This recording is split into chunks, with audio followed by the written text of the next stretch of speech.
sorry. Kailan nyo po i-request na ma-transfer po si Alcantara, sir? We're working on that. On the request on that. Kasi Apo. there are certain operational concerns na kailangan namin. Pero sir, kapag kailangan siya ipatawag sa Senate, ano na po yung magiging setup, sir? Kung under WPP siya? Well, of course, arrangements would still be made, no? Of course, whenever a particular government agency, in this case, a separate branch, the legislative branch, they can always request, diba?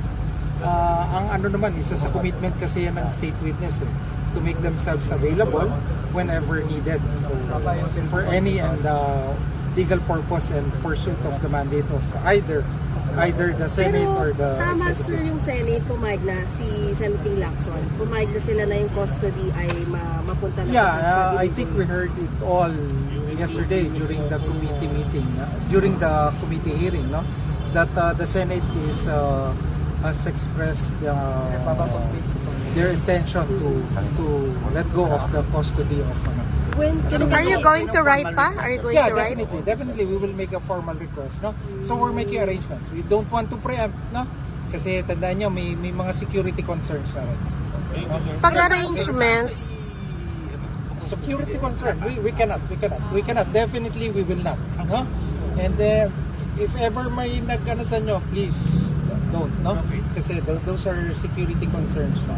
hindi pala easy yun, sir, no? We thought that, you can immediately get him. Hindi po ganun kadali. Of course, we should be err on the side of caution. Diba? So, medyo ingat tayo. Kasi remember, diba, they are critical witnesses and they hold pieces, very important pieces of evidence for us to prove our case, no? Against the accused. So, medyo ingat tayo. Ingat tayo. Yung target na makuha ng custody mo. The custody, the target is this week. The target is this week. Yes. Mainly security po ba yung concern, sir? Yes, more on that. Operational matters. Okay? Thank you very much. Sir, yung reso, lalabas na ba talaga yung sir this week? We cannot preempt that, but it's submitted for resolution, so let's just wait for the problem. Okay po. Thank you. Good afternoon.